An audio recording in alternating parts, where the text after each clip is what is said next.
열왕기 하 10장 1절부터 11절까지입니다. 열왕기 하 10장 1절부터 11절까지 말씀 우리 함께 교독하도록 하겠습니다.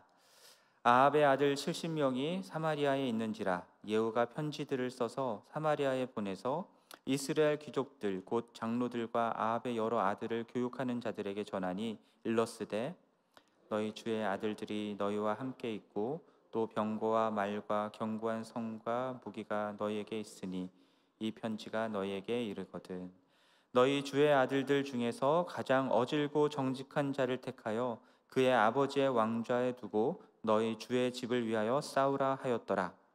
그들이 심히 두려워하여 이르되 두 왕이 그를 당하지 못하였거든 우리가 어찌 당하리오 하고 그 왕궁을 책임지는 자와 그 성읍을 책임지는 자와 장로들과 왕자를 교육하는 자들이 예후에게 말을 전하여 이르되 우리는 당신의 종이라 당신이 말하는 모든 것을 우리가 행하고 어떤 사람이든지 왕으로 세우지 아니하리니 당신이 보기에 좋은 대로 행하라 한지라.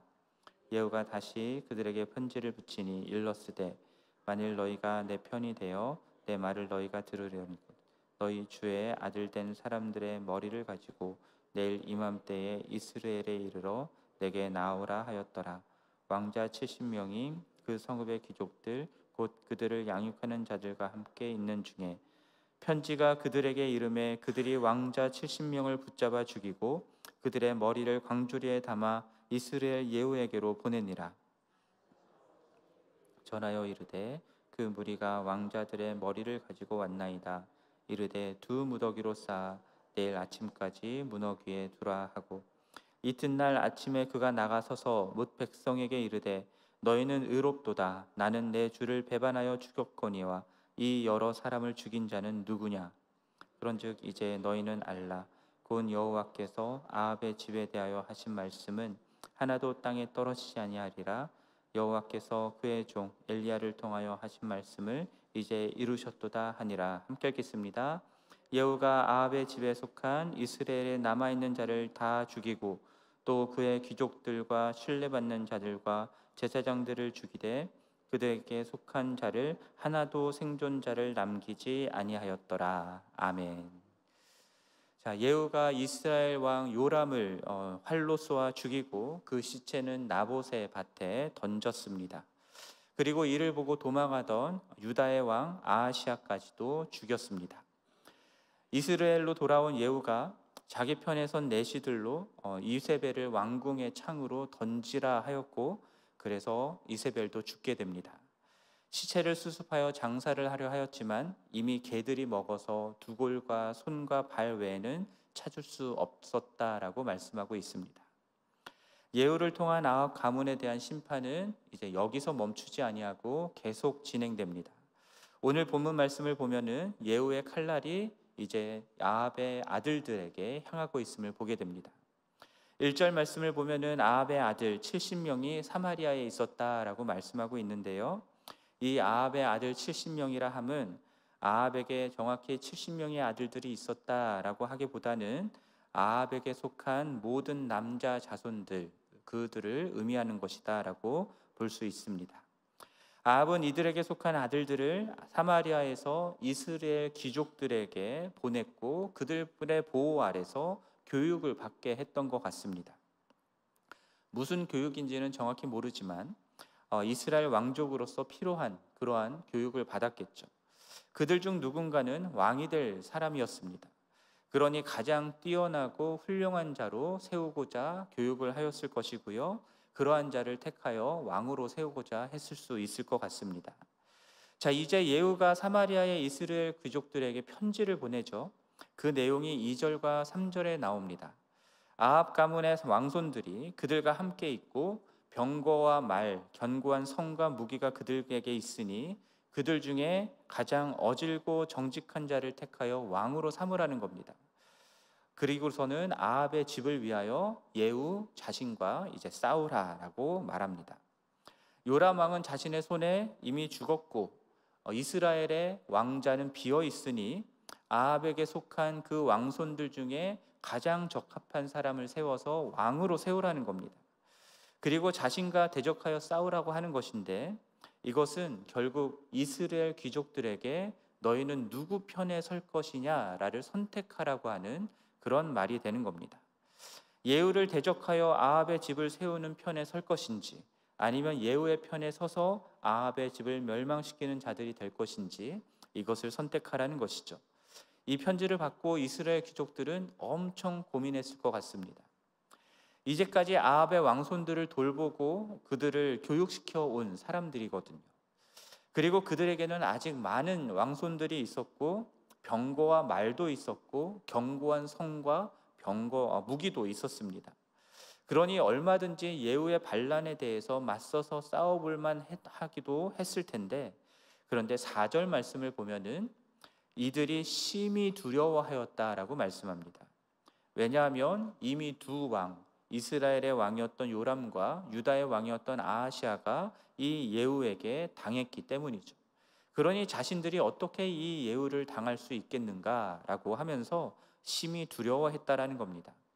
그래서 이들이 5절 말씀에서 아합 가문의 왕손들을 모두 다 버리고 예후의 편에 서기로 결정하는 그 내용을 편지로 보내게 됩니다. 이 왕궁을 책임지는 자, 그 성읍을 책임지는 자, 장로들과 왕자들을 교육하는 모든 사람들까지 다 자신들은 예후의 종이다라고 얘기를 합니다. 예후가 하는 모든 말을 행할 것이다라고 얘기를 하죠. 예후 외에 다른 이를 왕으로 삼지 않겠다라고 말을 합니다. 그 전가를 받은 예후는 이제 또다시 답장을 보내죠. 그들이 자신의 편에 서 있다라는 것을 증명할 것을 요구합니다. 어떻게요?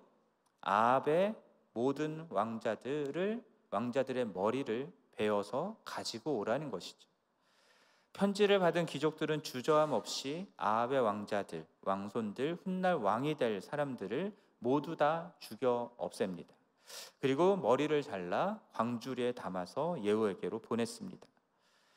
그들의 머리를 받은 예후는 성읍 어귀에 두 무더기로 쌓아 다음 날 아침까지 두게 하였고, 다음 날 아침에 예후가 밖에 나가서 성문 앞에 서서 백성들에게 이렇게 얘기합니다. 9절 말씀에 너희는 의롭다라고 하면서 나는 주를 배반하여 죽였거니와 이 여러 사람을 죽인 사람은 누구냐라고 말합니다. 백성들은 아무 죄가 없다라는 거죠. 그런데 사실상 예후는 이 사람들을 죽이는데, 이 왕자들을 죽이는데 직접 칼에 피를 묻히지 않았습니다. 그러니까 그들을 죽인 것은 이스라엘의 귀족들이라고 대답을 할 수 있는 것이죠. 그러나 그 귀족들로 하여금 이들을 죽이게 만든 자는 누구입니까? 예후입니다. 그러니까 누가 죽였느냐라고 하는 이 질문에 이스라엘 귀족들이 죽였다라고 대답할 수도 있고, 그리고 궁극적으로는 예후가 죽인 것이다라고 대답할 수도 있는 겁니다. 이 질문은 백성들에게 두 가지 의미를 전달했을 것 같습니다. 하나는 아합의 가문은 예후의 손에 끝이 났다라는 것을 보여주는 것이죠. 그러니까 예후에게 도전하다가는 이 꼴이 난다라는 그런 메시지가 전달됐을 것입니다. 또 다른 하나는 이스라엘의 귀족들과 그 성읍의 사람들도 결국은 아합의 가문을 멸망시키는 데에 지금 한 몫을 했다라는 것입니다. 그러니까 아합의 가문을 배반한 일에 그들도 한 배를 탔기 때문에 그들 중 누구도 예후에게 아합의 가문을 멸한 것에 대해 토를 달 수 없다라는 것입니다. 그러면서 10절 말씀 보면 예후가 자신이 요람을 배반하고 아합 가문을 멸하는 것에 대한 정당한 명분, 곧 여호와 하나님이 아합의 집에 대하여 하신 말씀, 엘리야를 통하여 하신 말씀을 하나님이 땅에 떨어지지 않고 이루셨다라는 얘기를 합니다. 그러니까 아합의 70명의 왕자들을 다 죽인 자는 이스라엘의 귀족이지만, 그리고 예후이지만, 그러나 보다 궁극적으로는 누구라는 겁니까? 하나님이라는 겁니다. 그러니 이들을 죽인 예후 자신은 단순히 반란을 일으킨 자가 아니라 하나님 편에 서 있는 자이고 하나님의 말씀을 이루는 자다라는 것을 지금 백성들에게 말해주고 있는 겁니다. 아합의 가문을 멸하는 것에 대한 이렇게 확실한 명분을 가졌기 때문에 11절 말씀을 보면은 예후는 아합의 집에 속한 이스라엘에 남아있는 모든 자들을 다 죽입니다. 아합의 왕자들을 보호하고 교육하였던, 그러나 결국 그들을 죽였던 이스라엘의 귀족들도 죽이고요. 신뢰받는 자들이라고 나와 있는데 이들은 아마도 아합 왕가의 후원을 받던 그런 사람들이었던 것 같습니다. 이들도 다 죽입니다. 그리고 제사장들도 죽였다라고 나옵니다. 그렇게 아합 가문에 속한, 연결되어 있는, 조금의 끈이라도 연결되어 있는 모든 사람들은 하나도 남김없이 다 죽였다라는 것으로 오늘 본문이 끝이 납니다. 자, 9장 8절 말씀에서 아합의 온 집이 멸망할 것이고 아합에게 속한 모든 남자는 다 멸절하겠다라고 선지자를 통하여 예후에게 주신 그 말씀이 이루어진 것이고요. 그리고 예후는 그 말씀을 철저하게 이루고 있는 모습을 보게 됩니다. 말씀을 이루었다라고는 하긴 하지만 예후라는 사람이 얼마나 잔인한 사람이고 치밀하고 교묘한 사람인지 이 반란을 일으킨 후 이 사람들을 숙청하고 죽이는 모든 과정들을 통해 잘 드러나는 것 같습니다. 자, 오늘 말씀을 읽으면서 묵상하면서 저는 두 가지 생각이 들었는데요. 첫 번째는 아합의 집에 속하였다라는 이유만으로 이 70명의 아들들과 귀족들과 같은 사람들이 죽임을 당하는 것이 정당한가, 합당한가 라고 하는 질문이었습니다. 아버지가 잘못했는데 아들이 죽을 이유는 없는 거잖아요. 하나님도 그렇게 심판하시고 벌을 주시는 분은 아니십니다. 그러니까 아합과 또 요람이 범죄하였다고 해서 아합의 아들들이 죽임을 당할 이유는 없는 것인데 오늘 본문 속에서는 그들을 모조리 다 죽이고 있는 것을 보게 됩니다. 그렇기 때문에 우리가 생각해야 되는 것은 이들이 죄가 없음에도 불구하고 죽임을 당한 것이 아니라 아합의 아들들이 죽임을 당한 모든 이것은 이들이 죄를 범했기 때문이다라는 것으로 결론을 내려야 할 것입니다. 그들이 아합과 같이 하나님의 편이 아니라 우상의 편에 서 있었던 것입니다. 그들이 누리고 왕족으로서 살았던 모든 삶을 누리며 살았던 삶 속에는 하나님이 계시지 않았던 겁니다. 그 결과로서 죽임을 당한 것이지 단순히 아합의 가문에 속했다라는 이유만으로 죽임을 당한 것이 아닙니다. 이와 비슷하게 많은 사람들이 기독교가 부당하다라고 말하곤 합니다. 큰 악을 저지르거나 죄를 범하지도 않았는데 단순히 기독교의 진리를 믿지 않는다는 이유 때문에 지옥에 간다, 형벌을 받는다라고 하는 것은 정당하지 않다라는 겁니다. 그러나 그렇지 않습니다. 나는 죄인이 아니다라고 말할 수 있는 사람은 이 세상에 단 한 사람도 없기 때문입니다. 성경은 모든 사람이 죄를 범하였고 그 결과로 심판을 받고 영원한 지옥에 떨어진다라고 하는 그 말씀을 분명하게 하고 있습니다. 왜냐하면 모든 사람이 다 죄를 범하였다라고 하는 그 말은 결국 모든 사람이 다 하나님을 찾지 않고 하나님을 거부하고 하나님이 아니라 자기가 왕이 된 그런 삶을 살고 있기 때문입니다. 이것이 성경이 말하고 있는 죄의 본질입니다. 그리 죽을 죄를 지은 것도 아닌데 심판을 받는 게 아니라 하나님을 반역한 죄를 지었기 때문에 심판을 받는 것입니다. 하나님을 자기 삶의 주인으로 모시지 않고 자신이 왕이 되어 살고자 했기 때문에 죽임을 당하는 것입니다. 별로 잘못한 게 없는데 지옥 가는 게 아니라 하나님 없이 살고 있기 때문에 이미 심판을 받은 것입니다. 이미 하나님이 아합과 그의 자손들에게 회개할 기회는 충분히 주셨었습니다. 아합이 회개했을 때에도 심판도 그 다음 세대로 넘기겠다 하셨던 하나님이시잖아요. 그렇다면 이들 중 누구라도 자신의 죄를 회개하고 돌이켰으면 하나님이 용서하시고 다시 구원의 길을 내셨을 것이라 저는 생각합니다. 소돔과 고모라도 심판받아 당해도 마땅한 그런 성읍이었지만 하나님이 분명히 아브라함에게 말씀하셨습니다. 의인 10명이라도 찾아내면 멸하지 않겠다라고요. 하지만 그 10명이 없어서 망한 겁니다. 아합의 가문 모두가 멸망당한 것은 그들 중 의인이 없었기 때문인 것이죠. 우상이 아닌 하나님을 섬기는 자가 없었기 때문입니다. 그들 중 하나님 편에 서는 자가 없었고 하나님 앞에 회개하여 돌이키는 자가 없었기 때문입니다. 그들처럼 우리도 하나님을 찾지 않고 거부하여 당연히 멸망당할 그런 자들이었습니다. 그런데 주님의 은혜로 죄사함을 받고 구원을 받은 것입니다. 모든 것이 하나님의 은혜이죠. 우리의 공로는 없습니다. 그러므로 하나님의 은혜에 감사하고 하나님께 찬양과 경배를 올려드릴 뿐입니다.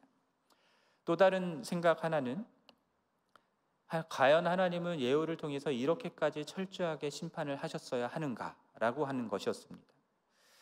정말 아합의 집을 이렇게까지 싹 다 멸망시켜야 하는 것인가? 물론 답은 그렇다입니다. 회개하고 돌이키지 않는 자에 대한 하나님의 심판은 예후가 지금 하고 있는 것보다 훨씬 철저하고 단호할 것입니다. 그래서 하나님의 심판의 날에 대해서 크고 두려운 날이다라고 표현하곤 하죠. 거룩하신 하나님은 조금의 죄도 용납하지 않으시는 하나님이십니다. 죄에 대해서는 적당히를 모르시는 분이십니다. 죄와 함께 거하실 수 없는 분이시기 때문입니다. 그래서 하나님은 죄인인 우리를 구원하시기 위해 당신의 독생자 예수 그리스도를 십자가에 내어 죽게 하시기까지 하셨던 것입니다. 우리를 사랑하셔서 그렇게 하신 것이기도 하지만 우리의 죄값이 그렇게 크기 때문이기도 하였고, 그리고 우리의 죄를 향한 하나님의 진노가 당신의 독생자를 죽일 만큼 그만큼 컸기 때문이기도 합니다. 그래서 하나님은 당신의 자녀들, 당신의 백성들인 우리들에게도 하나님과 같이 거룩할 것을 요구하십니다. 조금의 죄도 용납하지 말라라고 말씀하십니다. 공동체 안에 어떠한 죄악도 허락하지 않으시기에 한 사람의 죄악에 대해서도 철저하게 심판하시는 내용들이 성경 속에 나옵니다. 구약에서만이 아니라 신약에서도 하나님께서 죄에 대해서 얼마나 철저하게 말씀하시는지가 나오는데, 갈라디아서 6장 24절 말씀을 보면은 그리스도 예수의 사람들은 육체와 함께 그 정욕과 탐심을 이미 십자가에 못 박은 사람들이다라고 말씀을 합니다. 골로새서 3장 5절 말씀에서는 땅에 있는 지체를 죽이라라고 말씀합니다. 곧 음란과 부정과 사욕과 악한 정욕과 탐심이니 탐심은 우상 숭배이니라 라고 말씀하십니다. 에베소서 5장 3절에서도 하나님은 당신의 자녀들에게 음행과 온갖 더러운 것과 탐욕은 너희 중에서 그 이름이라도 부르지 말라라고 말씀하십니다. 그리고 이것이 성도의 마땅한 바다라고 말씀을 하세요. 그러니 그리스도인들은, 구원받아 하나님의 자녀가 된 우리들은 이 세상에서 살아가면서도 우리 안에 있는, 또 세상 밖에 있는 죄악에 대해서 조금도 용납하지 않는 자세가 필요한 것입니다. 적당히 넘어가면 안 되는 것입니다.